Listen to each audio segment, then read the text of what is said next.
It is a prime ingredient that fuels the fires of imagination. Amid countless eons past, it fanned a spark ignited by a primeval author, chiseling arcane petroglyphs across a dim cave wall. This life-giving current once grew papyrus for paper and dried vibrant oils brushed over canvas. Carried across the land since before the dawn of time, it is the breath that gave rise to dinosaurs and has since walked on the surface of the moon. Manifesting as a placid breeze, it stirs memories of childhood, or as a turbulent vortex, ripping up the pages of history. Powered by this influence, we dream, love, laugh, hate, and destroy. In short, live out our lives. A gust of this disturbance carries the potential to scatter fog surrounding the unknown. Drifting through frequencies of time and space, thin air is inhaled for the first time and exhaled at the last. Don't try to catch your breath.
Who falls asleep at the side of the road? Me, apparently. Not just any road either. Not some well-traveled thoroughfare, but rather a lonely, out-of-the-way dirt path. Somewhere. Out in the middle of nowhere. Adding insult to injury, I awoke in the middle of a shallow mud puddle in the rain, cold and underdressed for the occasion. My dress on, inside out. Torn overcoat, and no shoes. As I thought to regain some semblance of composure, I pulled myself up out of the sticky mire and onto what amounted to nothing more than two ruts, running parallel across a vast, knee-high field of corn. It was night, far too dark to see any landmarks that might suggest a way back to civilization, either up ahead or downhill into a dark valley behind me. The rain was light, yet frustratingly effective at washing away any indication of how I got here, or how I might use a breadcrumb trail of footprints to get back to where I belong. Finally opting for the road ahead, I started walking in the direction of nothing in particular, figuring that the flatlands of a farmer's field would provide safer passage than a potentially steep incline down into an even darker, night-shrouded valley. Right or wrong, at least I was moving away from ground zero, and, after all, a path is a route leading somewhere, right? That's just about the same moment when I first noticed the light. It glowed a dim crimson, pulsating at regular intervals several hundred yards out, and at an elevation only slightly higher than the surrounding corn stalks. It cast a circular ring of illumination down into the tassels, stalks, and dirt directly underneath. Radiating out from some kind of central aperture, the light also provided more than enough of a shimmering halo to discern an outline of the object it was projecting out from, dead center on a convex silver dome that appeared to be hovering noiselessly above the ground. I'll call it a flying saucer only because the description fit. A reflective disc about 60 feet in diameter that basically consisted of two identical silver plates pressed together at the lip. I guess hovering saucer would be a more accurate description, but then that's not what they call them in the tabloids. In any event, whatever it was doing, flying or hovering, the effort was both noiseless and motionless, hanging out there in the field like an honest-to-God phantasm. Unbelievable, and yet, seemingly, there it was. I was already terribly unnerved by my circumstance. Why were my clothes in such a state of disarray? How did I end up blacked out and face down in a mud puddle, way out here in the countryside? Where is the road I had been driving on, and for that matter, where is my car? And now this. I don't even believe in this crap. UFOs? Little green men? Alien abduction? The thought was both chilling and seemingly revealing at the same time. Fantastical, of course, maybe even downright ridiculous. And yet, there it was. A flying saucer. My God, I thought to myself, I've read about this stuff. Required reading, of course. Certainly not the sort of fringe hogwash I'm fond of studying in my free time. Still, I knew the M.O. Abduction lore. Little gray aliens with big heads and black, almond-shaped eyes. Missing time. Blah, blah, blah. I needed an easy a bird course to rack up a couple of extra credit hours, so I decided to take this bizarre class on the paranormal. We touched on just about every bullshit theory you can think of. Aliens, giant birds, Sasquatch, lake monsters, parallel dimensions. Crazy. Though, at the moment, I'm completely at a loss to explain what has happened. Rather, what is happening to me still. Unless I'm drugged and hallucinating, that's a UFO, right there. Undeniable. As the icy fear and realization welled up inside me like the cold draft from a slaughterhouse, I started to run, stumbling along the overgrown path riddled with uneven tractor tread marks, sharp pebbles, and an occasional mound of rotting, fallen brown corn stalks, leftovers from the harvest of years gone by. Running barefoot across these obstacles was painful, of course, yet paled by comparison to the sense of urgency driving me on to anywhere but here. Fleeing into the darkness, I had no idea whether or not the thing was moving to follow me. That is, until I finally risked a look back. The saucer was still in the same spot in the cornfield, though now it was slowly rotating, the deep, glowing, fiery red lights around the perimeter no longer shining down to the ground, but rather pointed out into the low-lying fog, like a spinning lighthouse beacon. And it was rising. At first, nearly imperceptible, noticeable only by way of the long, amorphous shadows rippling across the stalks and tassels. I continued backing away as I watched it rise, oblivious to any potential obstacles behind me. Then, I tripped. As I started to fall backwards, someone or something caught me and kept me from toppling over. I immediately pulled away, wrenching myself free and whirling around to face what I hoped would be a police officer, someone who happened by and spotted me out here running. It was not. At first, all I could make out was a silhouette of a tall, thin man standing in the middle of the trail, outlined by a brilliant set of car headlights behind him.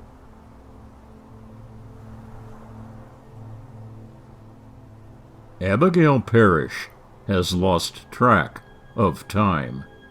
Far across a remote cornfield, laying unconscious in the rain, she awakes to find herself in a frightening situation, face to face with the unknown.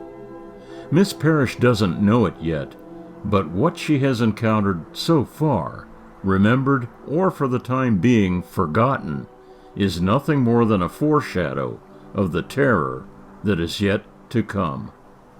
The entity calls itself Maveth Vale, a dark, shadowy figure that has seemingly appeared out of the thin air to catch her fall. In the annals of UFO folklore, the being in question is commonly referred to as a man in black. Origin unknown. Purpose fear and intimidation. A specter to perpetuate a lie, an ominous force to veil the truth that hides concealed behind a most imposing shade of gray.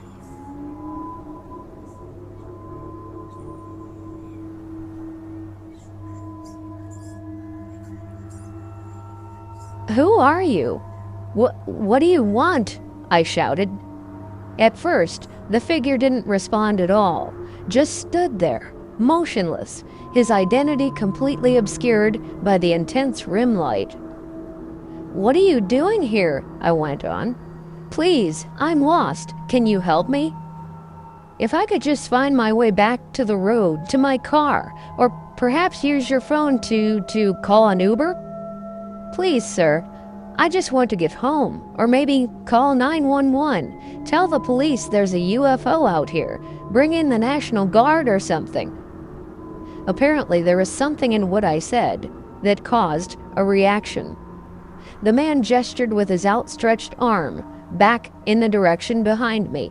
Back there, you say? A UFO? An unidentified flying object.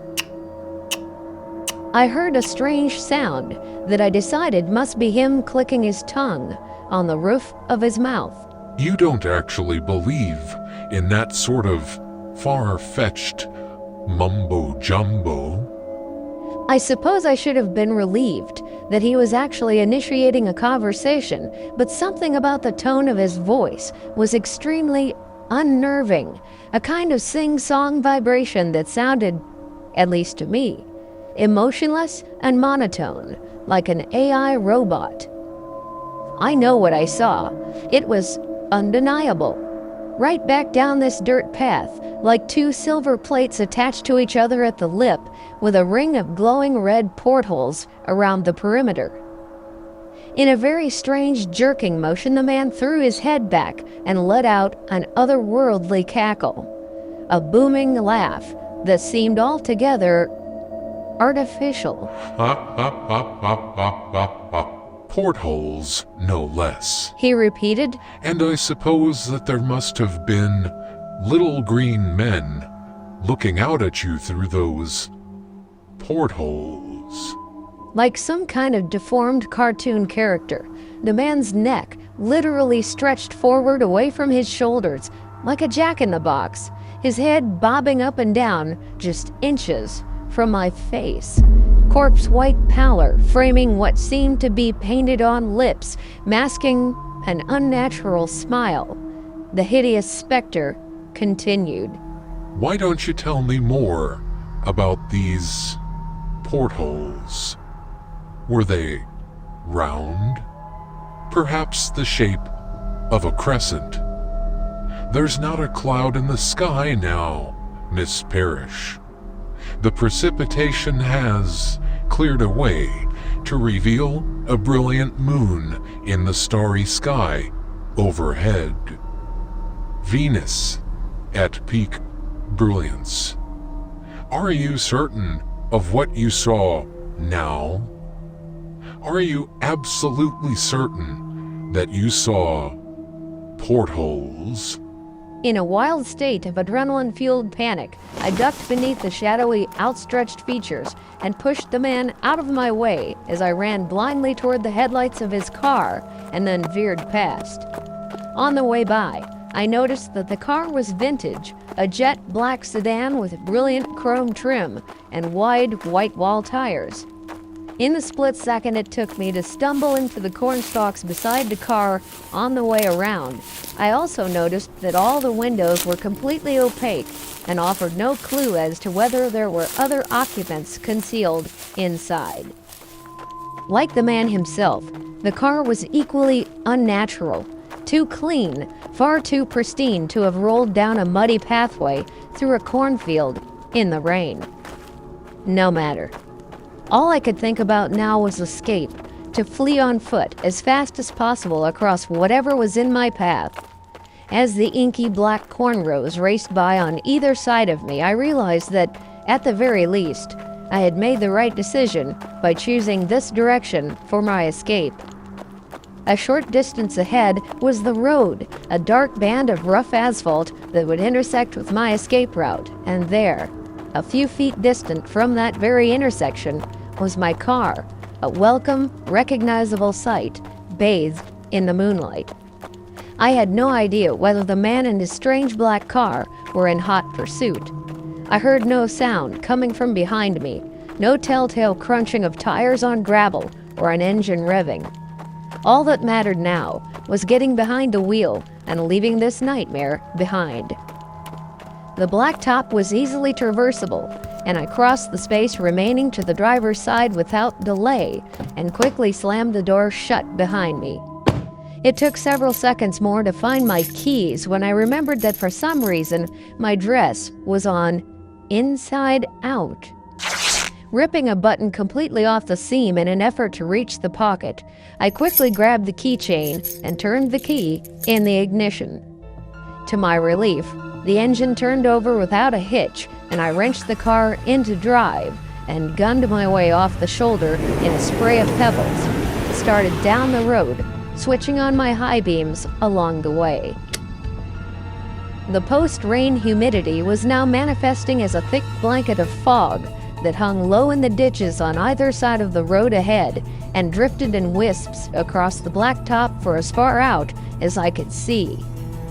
Driving fast under these conditions was treacherous to be sure, but the alternative of puttering cautiously along with Stretch Armstrong and a flying saucer on my heels was not an option. As my heart rate started leveling off a smidge, I decided, at the very least, to fasten my seatbelt for good measure. Racing along through the gloom for several miles, I finally caught sight of the glittering streetlights of a town, signs of desperately needed civilization, other people to help fend off the unknown that seemed to be fading fast in my rearview mirror. As the tattered threads of rational thought started stringing back together, one strand at a time, I reached out toward the dash and turned on the radio. Oddly, my favorite channel featuring jazz music, something with a much-needed calming effect, seemed to be off the air. As a blaring static hiss started flooding out from the speakers, I quickly pressed the scan button for any sort of broadcast at all, a voice of reason to bring me back from the edge. As luck would have it, the tuner landed on an AM radio station, WAIR, currently running an all-night call-in talk show hosted by someone named Clayton Lomax. As if I needed to be reminded of my current situation, Clayton's specialty was apparently the paranormal, and this evening's fare focused on UFO sightings and their subsequent government cover-up. That's just great, I chided. About to press the scan button again to find something, anything else, I paused when I heard the subject of current discussion. You use UFO and cover-up in the same sentence, and boy, oh boy, I tell you what, the lines are lighting up like a Christmas tree. More than usual, honestly. Well, let's go ahead and get this party started. Caller, you're on thin air. Good evening. Yes. Hello? Is this Thin Air Radio? Indeed it is, my dear. Where are you calling from? Yes, hi. This is Shelby from Guthrie, Oklahoma. Guthrie is where I live. In town, that is, with my husband and my 3 kids. Though that's not where I'm calling from right now, Clayton. I'm, well, somewhere out in the middle of a wheat field. I guess somewhere outside of town. Though, honestly, at the moment, everything's dark. Honestly, Clayton, I'm scared. I don't even know why I called you, and not the police. I guess because I dialed your caller line previously, last number in my call log. I just pressed it, not thinking. Clayton, I'm so scared. I don't know where to go. I don't know what to do. Shelby, yeah, hey, Shelby, listen. Are you hurt? Injured in some way? You need to hang up on me and call 911, okay? Shelby, you understand? You're in Oklahoma. I'm in Colorado. I can't help you right now. Get in touch with the authorities, dear, okay? I sympathize with your situation, but there's nothing I can do to get you out of it. Hang up now. Get the police out there to help you. Shelby? You still there? Seriously, my dear. Hang up and get someone out there to help you. Wait, a moment, Clayton. I see something. Heading this way. Headlights. Oh, thank God, someone's here, Clayton. Please wait, don't hang up. Hey, over here. I'm here. Shelby. Shelby, still there? Shelby, are you still on the line? Apologies, Mr. Lomax. I'm afraid that Shelby is, how shall I put it, indisposed at the moment, unable to respond. My name is Mavis Vale.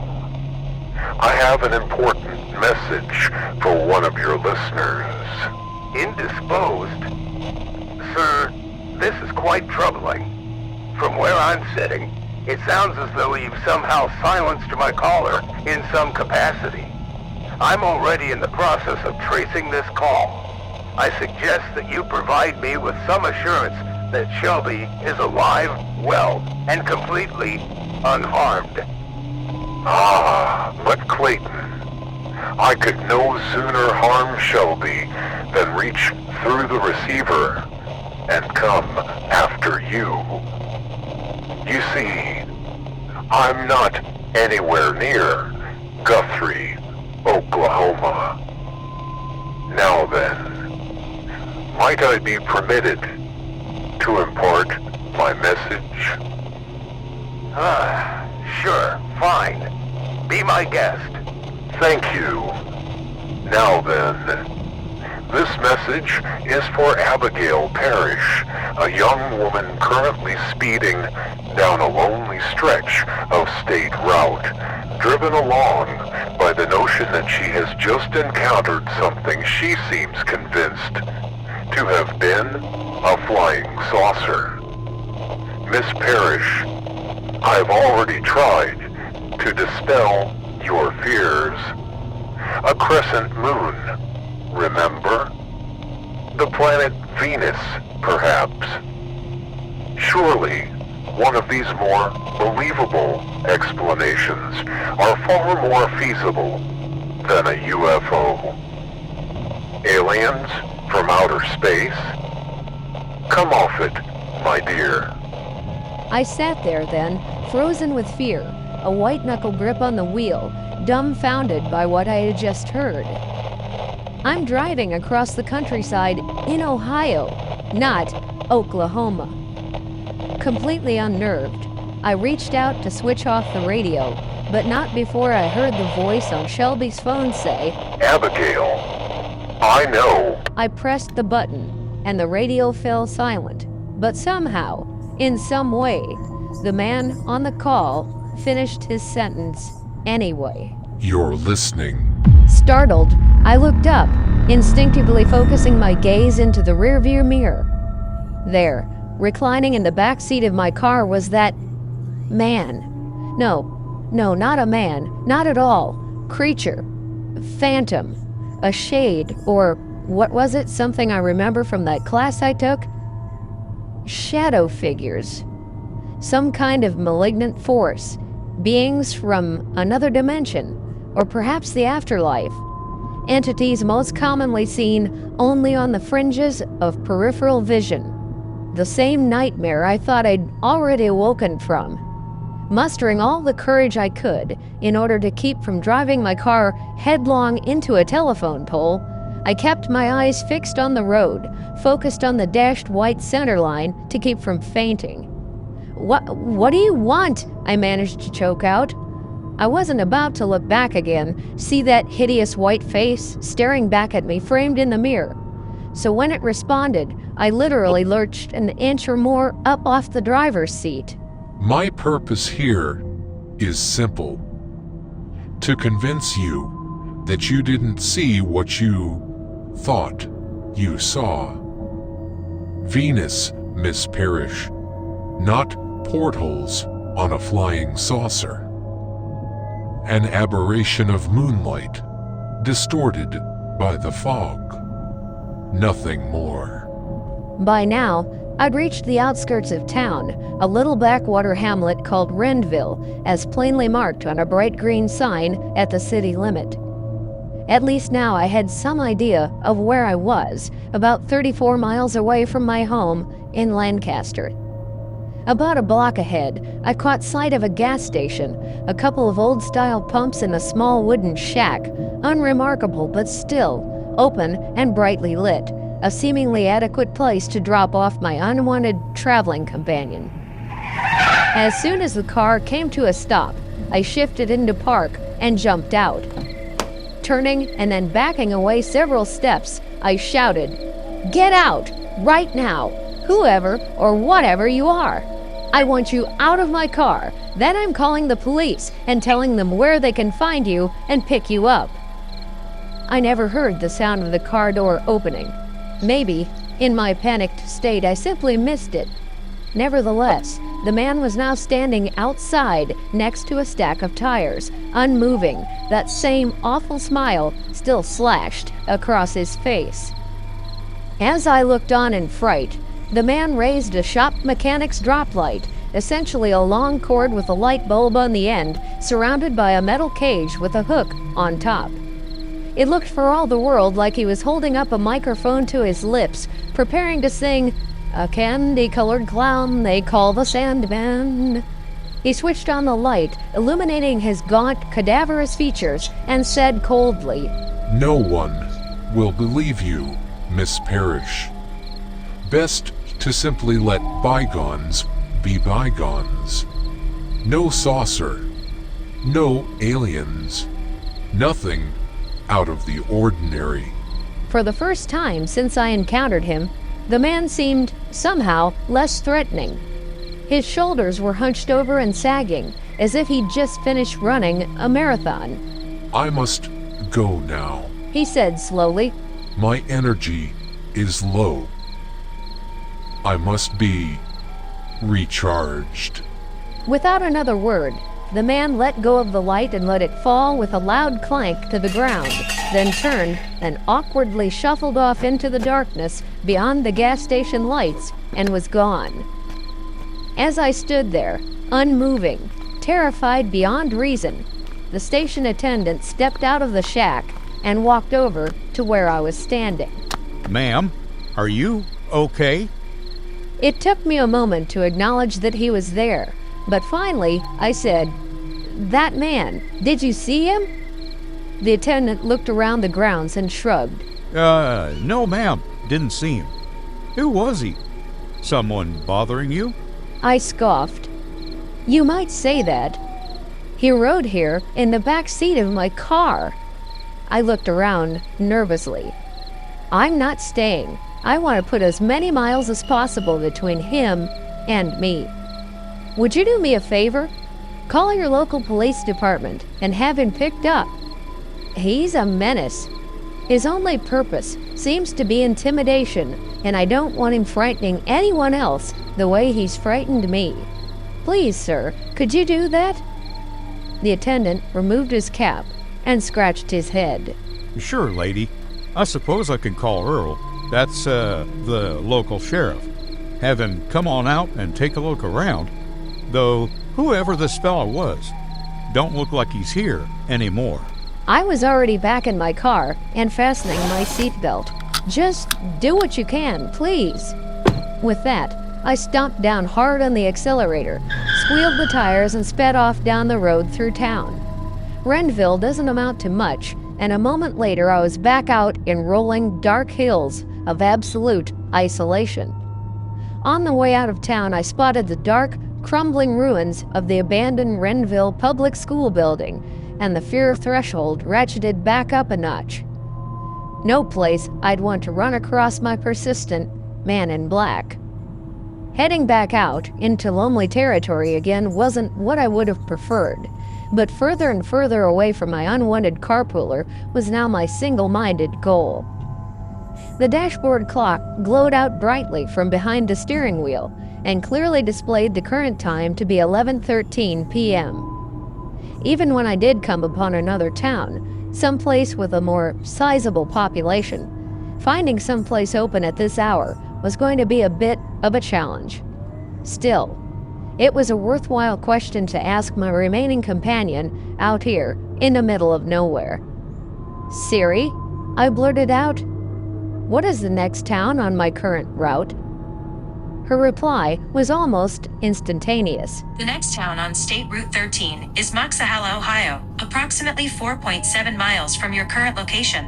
Well, not much of a flight to safety, aside from the fact that my adversary is now on foot.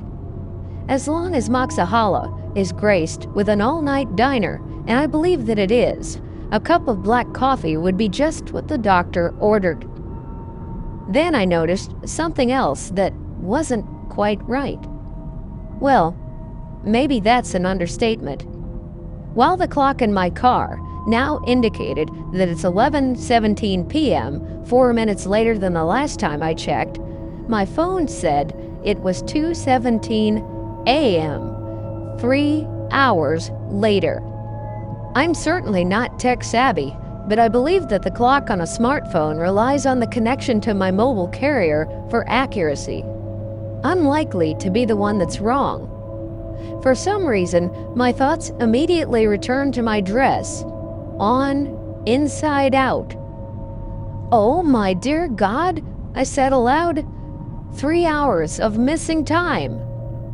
A semi-truck rolled up over a hill ahead with high beams on and raced toward me.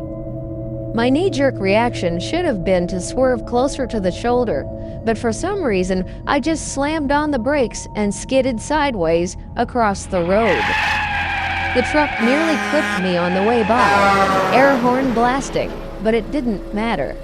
In fact, I hardly noticed. Call it hallucination or flashback, but whatever I saw in that instant wasn't the grille of an oncoming truck. The lights had suddenly taken on a totally different persona, and for a split second, they weren't headlights at all. They were some kind of illumination embedded in the domed ceiling of a cylindrical room, shining down on what looked to me, at least in a fleeting glance, like children, short, amorphous figures that were standing to either side of me. A wave of claustrophobia snapped me back to the moment, and I realized I had come to a stop across both lanes of traffic. Wasting no time, I put my car in reverse and backed over to the roadside, where I left the engine idling. As frightening as the implication suggested, my memory of the situation was coming back, bits and pieces at a time. Although I still didn't understand the complete picture, several disjointed details were beginning to take shape. As much as I would like to believe that UFOs are just a big bucket of paranoid bullshit, there's no denying the reality all around me. All my notions of make-believe had just been shattered like a mirror. Now, there was no reflection that I could rely on to show me how I thought things were supposed to be. Had I been abducted? All the classic earmarks are there.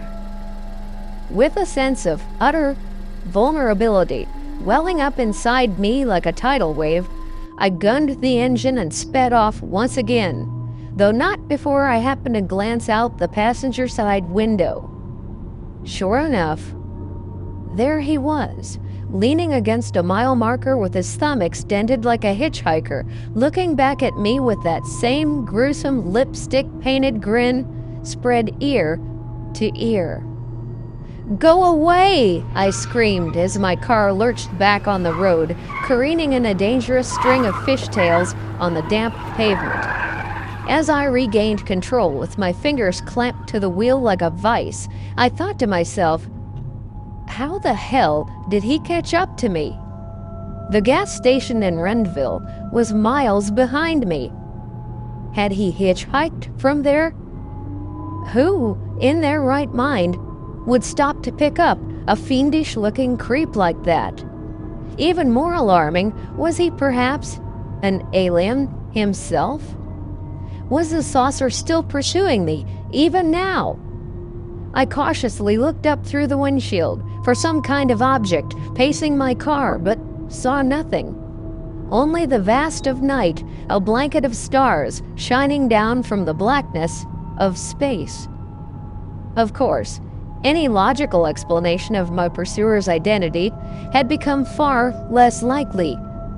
As unthinkable as it sounded, he seemed to be some freakish kind of cryptid, a paranormal being with supernatural abilities. At first, I was convinced that he was a government agent, maybe the CIA or some sort of covert operative.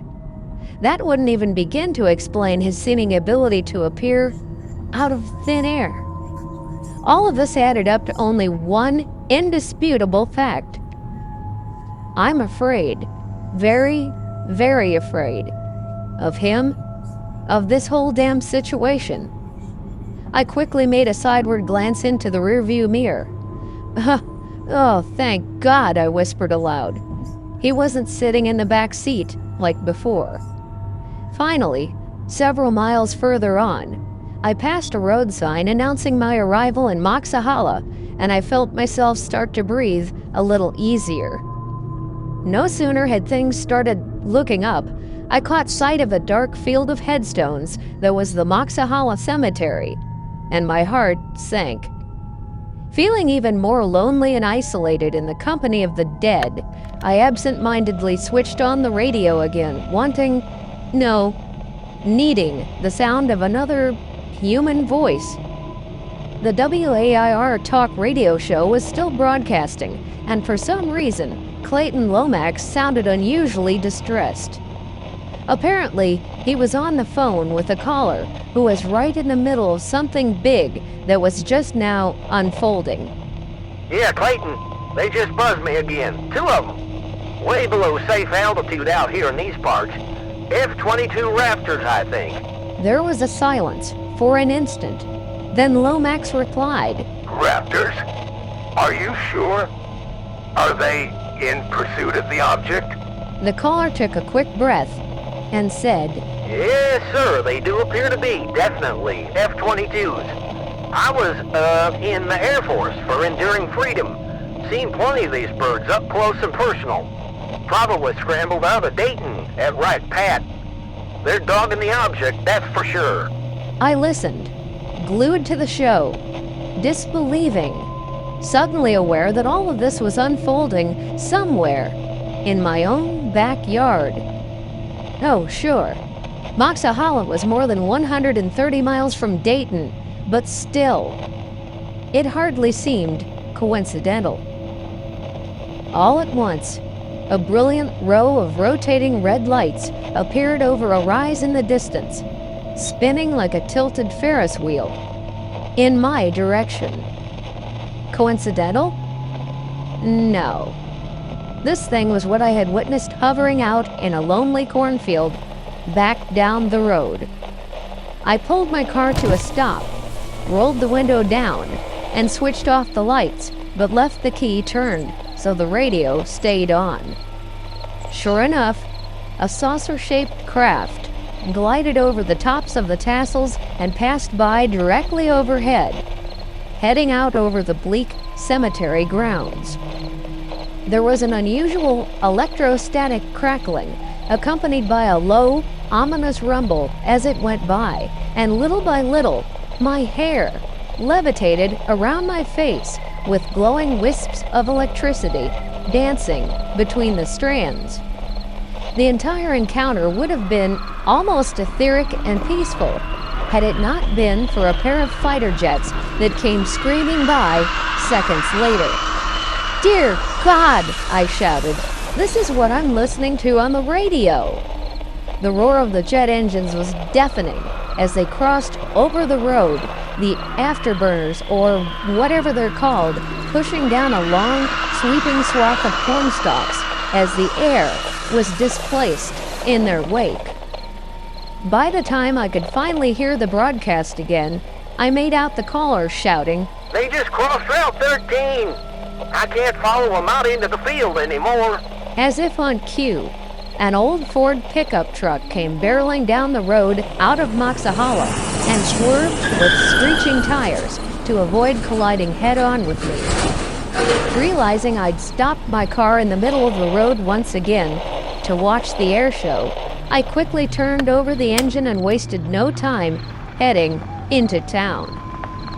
Finally, I caught sight of the Crossroads Cafe, a very welcome neon open sign displayed prominently over the front door.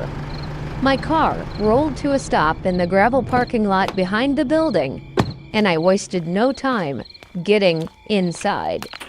A little bell mounted to the door announced my arrival, and a moment later, a frumpy-looking waitress dressed in a food-stained pastel pink uniform glanced over at me from behind the counter and motioned around the empty room. Have a seat anywhere, honey. Don't need a reservation this time of morning. I walked across the checkerboard linoleum tile to a corner booth and slid into the seat. Can I start you off with a cup of coffee, dear? She asked. Sure, I responded. Cream and sugar. Coming up. She confirmed, and then went about the business of gathering up a cup and a clean set of silverware. The ambient clinking of dishes in the sink wafted into the room, combined with the muffled audio from a small black and white television mounted on the wall in the corner across from where I was sitting. All along the wall next to the booth were windows running around 3 of the 4 sides of the diner, facing out to Route 13 on my left and offering a view into a dark meadow on my right, with a dense tree line beyond, in full view as I glanced out nervously into the gloom. Feeling more than a bit exposed, I slid as close to the edge of my seat as possible and was momentarily relieved when the waitress placed the cup of coffee on the table before me, along with a bundle of silverware wrapped in a napkin and a bowl of creamer and packets of sugar. "Thank you," I responded, then added, "Miss, may I ask you something?" The waitress paused. Sure, honey. What's on your mind? I was almost afraid to bring any of the crazy events in my recent experience to the cold light for discussion, but the urge to share the nightmare with someone else, anyone else, occupying said nightmare, seemed cathartic at the moment. "Have you seen anything unusual going on this morning? Something, I don't know, odd, out there along the road or in the sky?" The waitress put a hand on her hip and looked down at me thoughtfully. You see a lot of weird stuff going on out there this time of night. A little while before you came in, I saw a pickup truck almost skid off the road on that curve out there. The driver leaning way out the side window, looking up at something or another he seemed to be chasing after. Not that speeding through town is all that out of the ordinary, it's just that, I don't know, I thought I might have noticed a light. Maybe a row of lights up above the trees that he seemed to be chasing. For an instant, the pavement, the field out back, they were all lit up by whatever this thing was, everything out there glowing this odd flickering red. It was there. Then it was gone, right before that truck came barreling toward the diner. And that was it.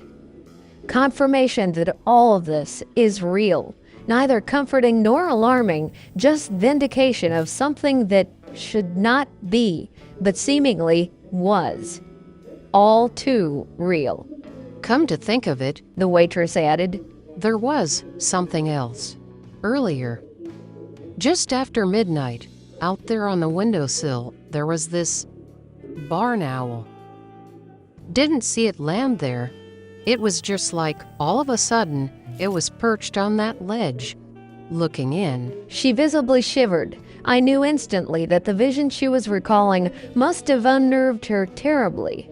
She drew in a long, deep breath, then said, It had, oh God, it had these big, black, unnatural eyes. They were like looking into, I don't know, a mask covering over something malevolent. She cupped her hand over her mouth to fight back a gasp and closed her eyes tightly. I mean, it's a silly old owl, right? Nothing really. It's just that, why was it there, looking in like that? I had to look away. Then, when I did manage to look back, it was gone. I didn't see it flying away, just gone. Almost as if on cue, a bizarre rumble started blaring from the television across the room, intermixed with a modulated shrieking. As the noise tapered off to background static, I'm quite certain I heard the voice of the man in black whispering out of the tiny, crackling speaker, saying, Venus is calling, Miss Parrish. Can you hear it?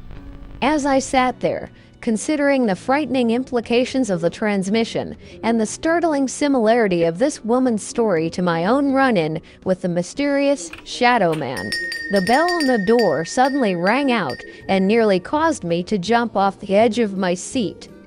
Standing there in the doorway was a young boy, dressed in blue jeans and a t-shirt, with a sizable canvas sack slung over one shoulder, bearing the words Lancaster Herald Examiner. A paper boy. Elliot, The waitress exclaimed. you nearly scared us half to death. Sorry, Mom. I got halfway through my route and got hungry. Can I have a short stack and a glass of milk? The tension in the room momentarily dispelled. The waitress smiled and replied, More free food, huh? Well, all right. You're lucky I've got at least one paying customer this morning. The kid shut the door and seated himself on a stool in front of the counter, waiting as his mother went back to the kitchen to put a couple of pancakes on the grill. I managed a little smile of amusement at the brief exchange of mother-son banter and then turned to face the window. Admittedly, I became more than a little uneasy as I stared out into the dim recesses of the parking lot and the vague, indistinct meadow and tree line beyond. Slowly nursing my coffee, I thought of the owl the waitress had seen through this very window and felt the hairs on the back of my neck bristle. I've never considered any sort of connection between aliens and owls, but what she had said about the bird's appearance, that it seemed to be a shroud covering something sinister, really put the hook in me. Retrieving my phone from the still inside-out pocket of my dress, I pressed down on the home button and said, "Hey Siri, show me a picture of a barn owl." After a moment, she responded with the characteristic, Here's what I found. followed by silently displaying several images. I immediately found myself having to fight back the urge to scream. Maybe it was a circumstance. Maybe something subliminal, I don't know. I'm certain that at some point in my life I must have happened upon a flesh and blood barn owl, or at the very least, the likeness of one. Why then did this little photograph on my phone invoke such a horrific response? There was no denying the resemblance. Dark, black, oversized eyes, essentially devoid of a face, pale grayish-white feathers. Nocturnal creatures native to that netherworld, inhabited by things that go bump in the night. I didn't see an owl on my screen. I was looking into the face of a gray alien. That's how they look, all right. Said a voice I recognized as the paperboy, Elliot. Apparently interested in my Siri search results, the boy started looking over my shoulder when he saw that I had been visibly startled by the picture. The past 3 nights now, I've been seeing those kinds of owls all over town. Never in the sky, though. I mean, you'd think that I'd see them up flying around, you know, in a tree at least. But nope. Always somewhere standing on the ground. Almost like they can't fly, at least not on their own. I saw the first one out at the Crandall farm last Monday, about the same time it is now. Just standing at the edge of the corn row, watching me like I was gonna pop a wheelie on my bike or something. Another thing, every time I see one, it's always lit up by this creepy red light. I don't know where the light comes from. That same morning, I spotted another one just standing in the middle of the road out on Route 13 while I was chucking papers near the edge of town. It didn't try to chase me or anything.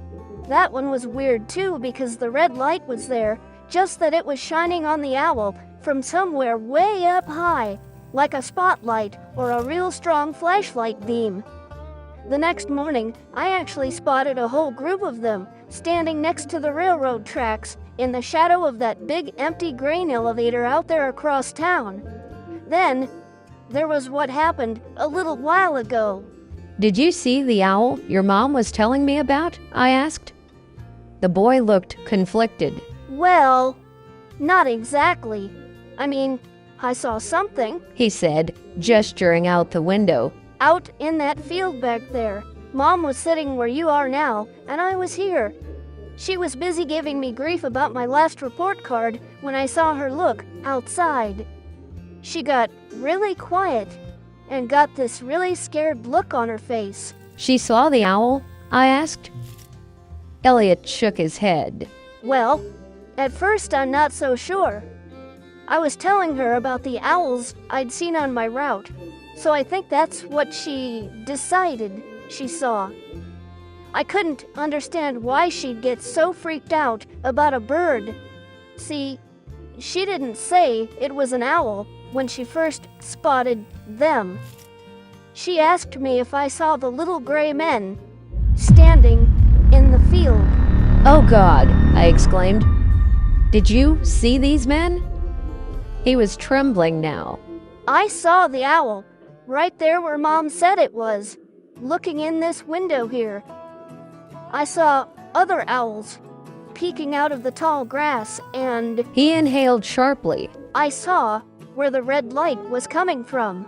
Before the boy could finish the thought, his mom pushed her way back in from the kitchen, carrying 2 plates of pancakes and a glass pitcher of syrup. Short stack on the house, she said. Wouldn't be fair to sit and watch a relative eat for free. You really shouldn't have gone to all that trouble, I replied. I'm not that hungry, and I need to be getting home, back to Lancaster. Give the extra short stack to my friend here. He's still a growing boy and a working man. Quickly downing the last sip of coffee from my cup, I placed a $10 tip on the table, stood, and started for the exit. Thank you for your kindness and hospitality, I said. I've heard enough about owls for one day. As I grasped the knob and opened the door with a jingle, I heard the waitress call out after me. They're not owls, you know. I let the door swing shut behind me, unwilling to keep riding down the tracks on this metaphysical crazy train of thought. I just want to be someplace safe, someplace familiar. The night sky above was now cloudless and littered with shimmering stars, a vista that was both majestic and wholly unsettling all at once. Who goes there? I asked aloud, staring up into the dark depths. Feeling more than a little exposed on the way to my car, I wasted no time getting behind the wheel and getting back on the road. As I watched the diner shrinking into the distance behind me, I breathed a sigh of relief that the mystery man hadn't stopped in for an omelet. The sun would be coming up soon, and with it the welcome light of day, dispelling the gloom and pushing this entire experience into a realm that could easily be offhandedly explained away, tucked neatly into the gray matter of forgotten memory. If only it were that simple, I thought, tugging at the button on my dress that was still on, inside out. No. This was no fantasy. No fevered dream brought on by an undigested bit of beef, a blot of mustard, a crumb of cheese, or a fragment of an underdone potato. Resigned to the notion that this wasn't all just going away with the dawn, that I couldn't simply pinch myself or click my heels together 3 times to wake up, I switched on the radio once again to see whether or not the Clayton Lomax show was still broadcasting. It was, as it turns out, Clayton now taking calls on open lines, any topic up for grabs. West of the Rockies, you're on the air. Good morning. Yeah, hello? Is this Thin Air Radio? Clayton Lomax took a deep breath in, as if to convey his disdain for the obvious. Indeed it is. Clayton Lomax here. Who am I speaking to? Yes, Mr. Lomax. This is Mel from Spokane. How are you? I'm doing great, sir. 4 cups of coffee, 2 packs of Luckies. Mel, my friend, I'm in rare form. So, what's on your mind? Well, going back to the UFO topic you touched on earlier, specifically alien abduction and mind control. See, I've been having these, visions lately. I mean, weird shit. I can't even begin to explain. I've been through several sessions of hypnotic regression, and well, it turns out that I've had what folks call a close encounter. Really scary stuff, you know? Ever since, I keep seeing these things. I mean, nothing outwardly paranormal, just odd occurrences, commonplace stuff that's just out of place. Lomax sounded intrigued. What kinds of stuff are we talking about, Mel? Clayton asked. The caller was clearly agitated, almost manic, as he started trying to explain.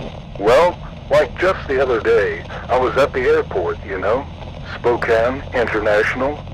People everywhere, coming, going. Typical bustle you'd expect in an airport terminal.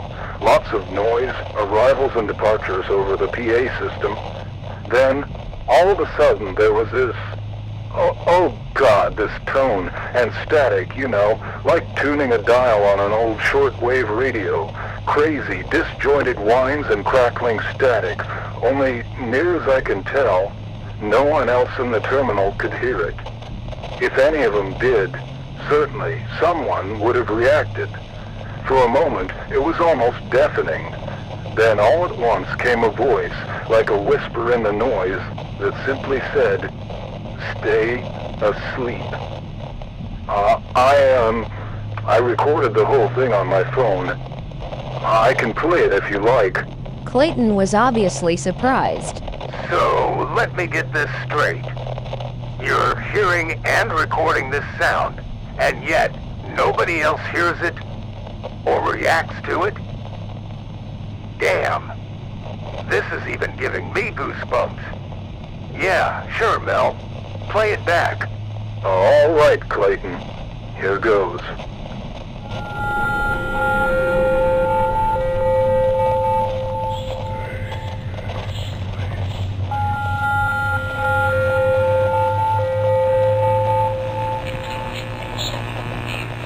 A frightening cacophony of tones, noises, and chatter, intermixed with a clear whisper, played back clearly from the caller's phone.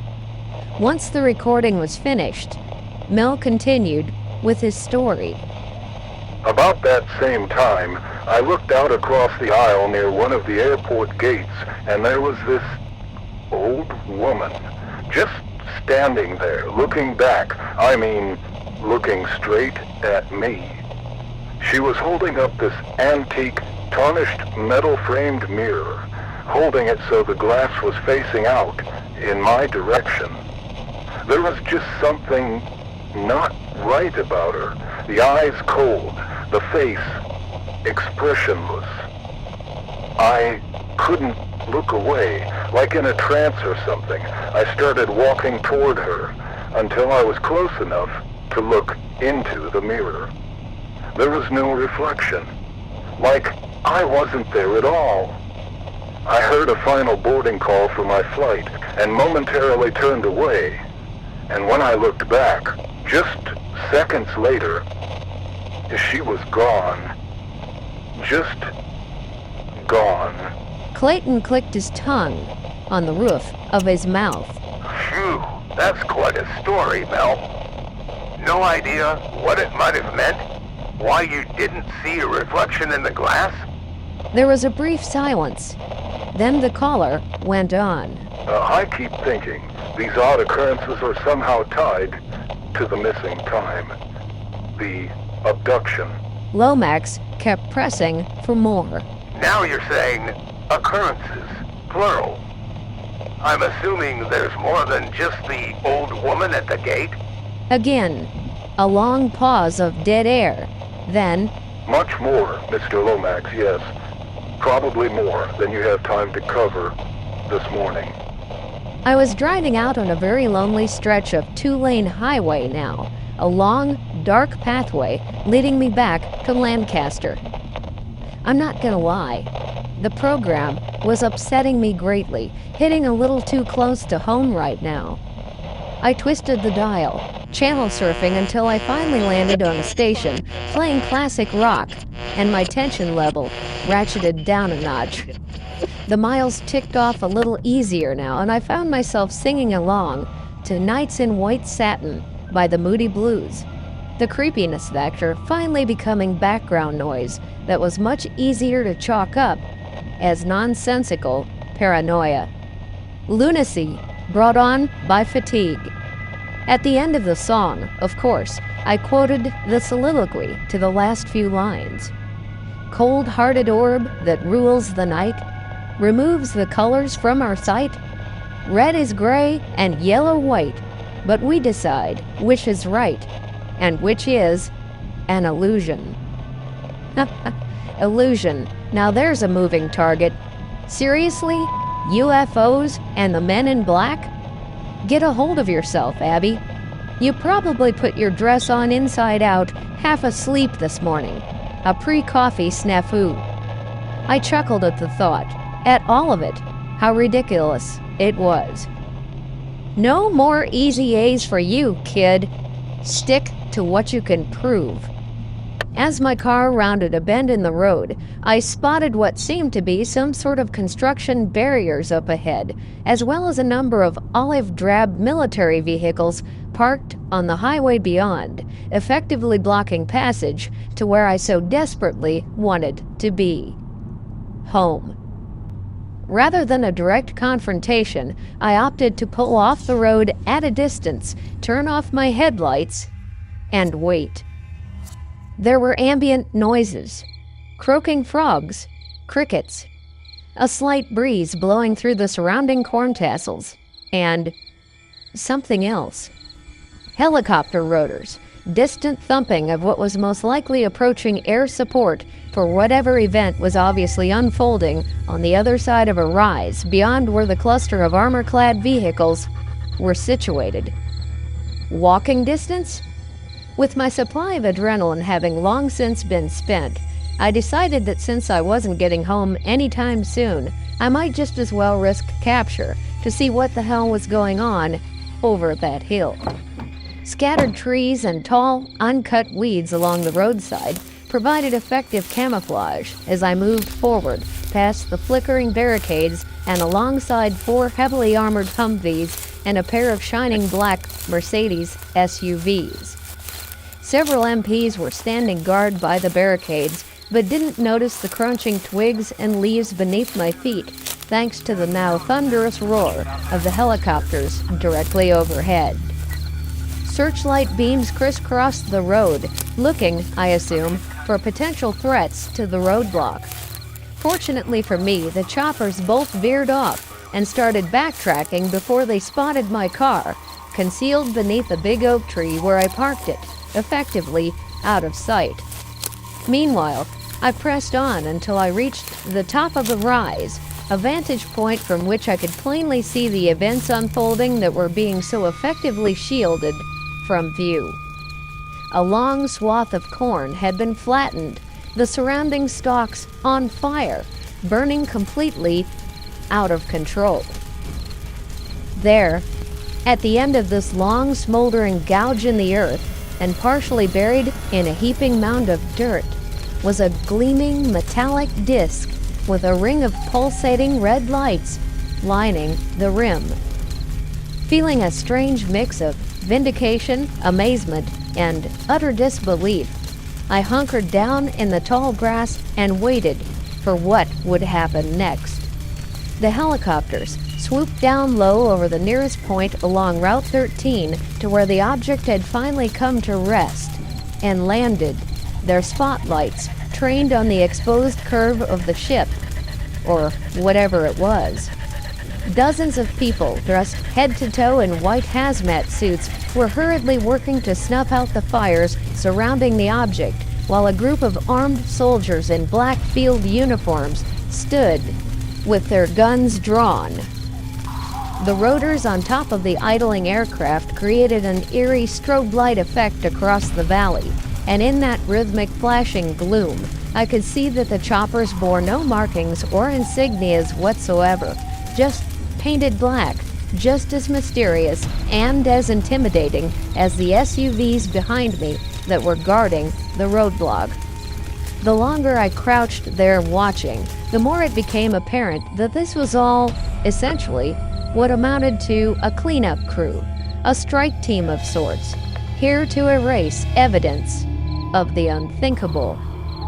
Medics, as identified by the IV bags they held dangling over their heads, stepped out from under the leading edge of the craft carrying a stretcher, upon which lay the shrouded form of a child, or a very small person.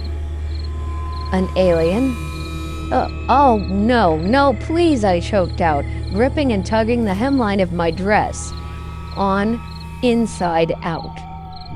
What did they do to me? I whispered sharply. All at once, a spotlight beam fell directly on me, projected out from the underbelly of the nearest helicopter. Oh, God, I thought to myself, I'll be captured by these people, probably interrogated, probably imprisoned, drugged and dissected for study. To my relief, I heard a voice over some sort of echoing PA system say, It's nothing. Probably a deer or a raccoon. Maybe an owl. Pick up the pace. We've got about 15 before 0 dark 30. B-team, bring in the heavy lift. The spotlight panned away from me then, back toward the trench, where soldiers with picks and shovels were now systematically covering over any evidence of trespass. The medics that were transporting the patient stopped next to one of the helicopters and pulled open the sliding side door, then hoisted the stretcher through the opening. The rotors were already lifting the black helicopter above the tree line as the door slid shut behind them. Back down on the road, 5 soldiers in black uniforms emerged from somewhere inside the object, each with a black plastic body bag slung over one shoulder. Once each of them had offloaded their cargo, the second helicopter lifted, pitched forward, and rapidly disappeared into the distance. Just as the echo of the second aircraft faded into background noise, another thundering reverberation took its place, this one much, much bigger and louder than the others. Far off yet, But rapidly approaching above the rolling cornfields was the largest helicopter I have ever seen. Giant thrashing rotors beating a path in this direction through the stagnant early morning air. As the aircraft drew nearer, I could see that the whole thing looked much more like a flying I-beam with a cab attached to one end than a helicopter. Whatever this flying monstrosity was, it was intended for more than just airlifting aliens. That's when I noticed a crane, a long extension of dangling cables swaying wildly to and fro in the turbulence beneath the gyrating blades. Each cable was equipped with a substantial cast iron hook, an obvious indication that this oversized piece of military hardware was here for just one purpose: to extract the last remaining piece of tangible proof.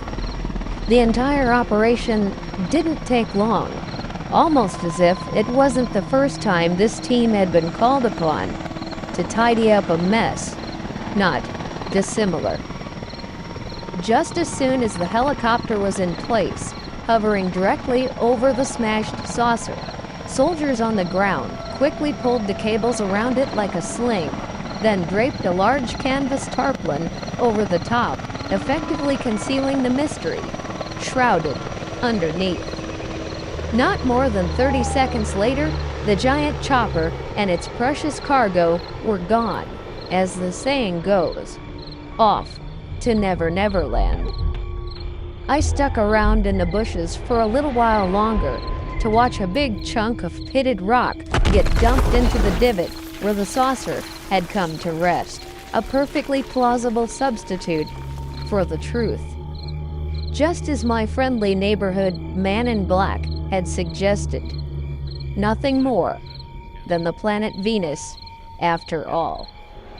Yes, Mr. Farmer, that was a meteor that crashed into your field last night. I scoffed. An undigested bit of beef, a blot of mustard, a crumb of cheese, or a fragment of an underdone potato. Firmly convinced now that my man in black encounter had been nothing more than a consummate performance of intimidation by some shadowy government agent, I started back for my car, still mindful of the last few uniformed soldiers that were hastily tossing the construction barriers into the back of the last remaining Humvee. Pausing until they completed their tasks and finally drove away, I stumbled out of the ditch and back up on the road, looking both ways to make sure the coast was clear. Sunrise was finally pushing away the darkness, and I breathed a sigh of relief. The ordeal, such as it was, is over. I found my car right where I left it, grateful that they didn't whisk it away to some undisclosed location alongside the UFO. I drove up the road, over the rise, and then slowed down long enough to rubberneck as I slowly rolled past the crash scene. I wondered if that big boulder they tossed in there was authentic, in a way, still extraterrestrial, though probably not destined to change the course of human history, other than becoming a subject for gossip among the local farming community. Bathed in early morning hues of yellow-orange, the rolling hills and valleys passed by without incident, and I finally found myself driving into familiar territory. Just a few short miles away from home, I pulled to a stop at a railroad crossing outside Lancaster and waited patiently for a long chain of graffiti-marked boxcars to slowly screech and clatter by. Far off in the distance, I heard the locomotive air horn sound, and the calming effect of the commonplace really started sinking in. Sifting through the unread email on my phone, my attention became momentarily fixated on the mundane, swiping a sizable inbox full of uninteresting messages to the trash. Without even looking up from the screen, I absent-mindedly reached out and switched on the radio, more than ready for some local news or a friendly weather report. That wasn't what was broadcasting. Flooding into the compartment of my car like a wailing banshee was the very same deja vu signal like the one recorded and played back on the Clayton Lomax show. Crackling static, high-pitched whines, and beneath it all, the unmistakable whisper of someone saying, my phone fell from my hand and clattered loudly against the dashboard console. Almost simultaneously, I looked up to see the last boxcar roll past the crossing, and there, in its wake, standing motionless on the other side of the track, was the hideous form of Mavith Vale, the man in black. All of my concerted efforts to push away the unbelievable came crashing down like shattered shards of glass at my feet as the ghoulish entity started walking stiffly across the tracks in my direction, that same lipstick-painted grimace still slashed across his face like a bloody knife wound. No, no, I shouted. You can't be real. Please, stay away. Ignoring my plea, Vale stepped up to the passenger side door, pulled it open, and sat down next to me. I swear, the temperature inside the car dropped 10 degrees as he pulled the door shut behind him and mechanically fastened his seatbelt. Drive, Miss Parrish. Fighting back the urge to leap from the driver's seat and run, I did what he asked, putting the car in drive and accelerating over the railroad crossing and down the 2-mile stretch into the outskirts of Lancaster, all the while dreading the possibility that my unwanted passenger was intending to ride with me all the way home. Deciding to take charge of the conversation, I blurted out, I know what I saw. And you know, your creepy little gray friends need a lesson in putting clothes back on their lab rats. No matter what I could have dismissed as the planet Venus last night, no amount of hypnotic suggestion will convince me that nothing happened. This, I held up one of the buttons of my dress that was turned awkwardly inward against my collarbone, is not a case of mistaken identity. This, I said, tugging at my dress, is proof. Proof? Vale retorted in that same eerie sing-song voice. Proof of what, Miss Parrish? The truth? I couldn't look over at him for fear of fainting dead away. With my eyes razor-focused on the road ahead, I confirmed. Yes, of course, the truth. Vale emitted a low, gurgling chuckle. Hop, hop, hop, hop, hop. Then replied, You were there. The truth is no longer attainable. It was whisked away by helicopter. No matter what you believe happened to you tonight, the analogy persists. You saw something. Why not Venus? Or, if it comforts you, an owl. Again, a long, low, unnatural chuckle. Hop, hop, hop, hop, hop, hop, hop. People, yourself included, shrink away from the truth because they cannot face it. Reality itself is malleable, and your kind choose to bend it to fit their own narrow view of what is real. Just a bad dream, isn't that it, Miss Parrish? Human beings believe in that which they cannot see through the notion of faith, yet alien visitation is nervously laughed away and offhandedly debunked. Should you be inclined to share your supposed encounter with someone, anyone, they will most likely recommend medication to suppress hallucination, yet believe that an apple robbed humanity of paradise, or that a big boat saved two of everything from extinction. A boat, just as elusive as those glowing red portholes you thought you saw. Truth, lies, both very hard to prove. Your garment on inside out is fleeting. Tomorrow morning, when you wake up, you'll put on a different dress, and your proof will no longer exist. Wiped away like fingerprints on a mirror. The reflection ridiculous in the light of day when nightmares are cast aside as flotsam. Up ahead, I caught sight of a car parked on the side of the road with its hazard lights flashing. An old black sedan with windows tinted dark as pitch. Ah, here we are. Pull over, you can let me off here, Vale said. As soon as I rolled my car to a stop behind the black sedan, he unbuckled the seatbelt and opened the door to step out. So that's it then? No closure. No answers. I'm just supposed to go on pretending from this day forward that I wasn't abducted? Vale turned mechanically and looked back in at me, his clown-faced smile fading as if he was once again running low on energy. What would you have me say, Miss Parrish?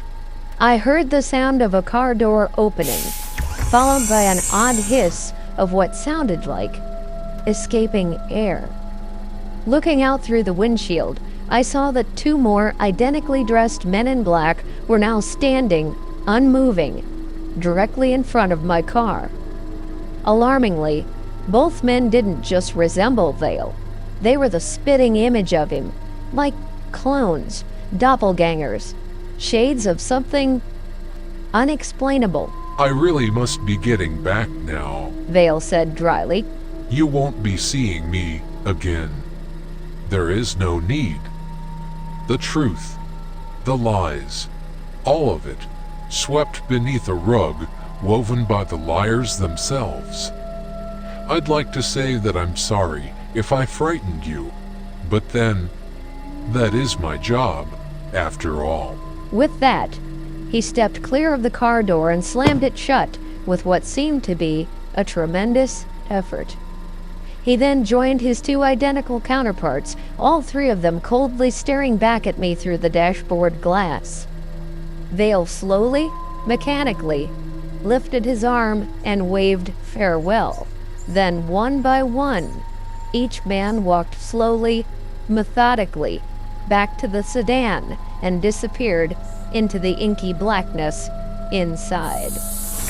I half expected the gleaming antique automobile to silently lift into the air and fly away into the sky.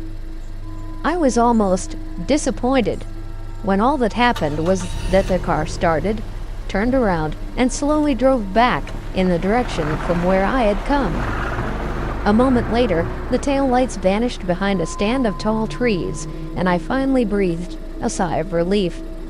No answers. No one to pose the questions to. As much as it was a relief, I felt as though this night will most likely haunt me for the rest of my life. I felt compelled to call Clayton Lomax to relate my story, share it, at least, with other like-minded Earthlings who have had similar experiences. But not now. Now, I just want to go home and change my dress.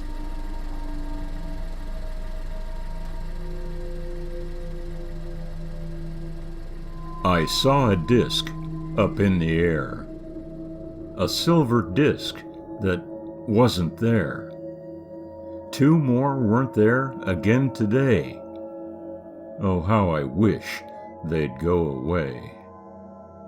Graffiti on a laboratory wall at White Sands Missile Range. No doubt wiped clean or painted over hastily after it was written. That's the standard protocol, isn't it, with all aspects of the UFO phenomenon? For reasons of national security.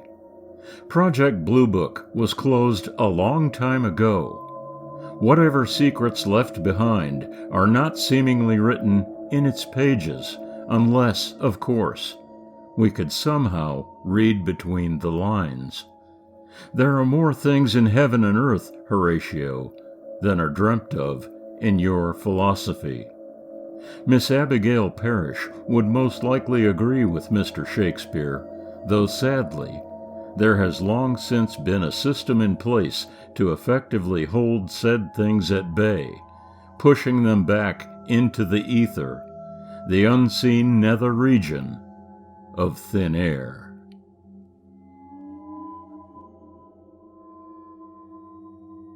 Episode 17 of the Thin Air podcast anthology, Shades of Grey, was written, produced, directed, narrated, and told by R.J. Lonsdale. The voices of Abigale Perrish, Mavis Vale, Clayton Lomax, callers to Thin Air Radio, the diner waitress and her son, Elliot, were performed by yours truly, R.J. Lonsdale, and the voices of the service station attendant and the UFO cleanup crew commander were performed by Wild Bill TikTok.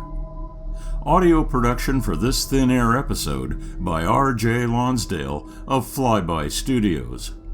Music compositions used in this episode include The Wish and Dark Whisper by COAG Music, Bent and Broken by Kevin MacLeod, Dark Tension by Power Music Factory, Don't Feed My Horse, Flaming Star, Rocky Mountains, Homesick, and Almost Heaven by Free Sound Music, licensed under Creative Commons by Attribution 3.0.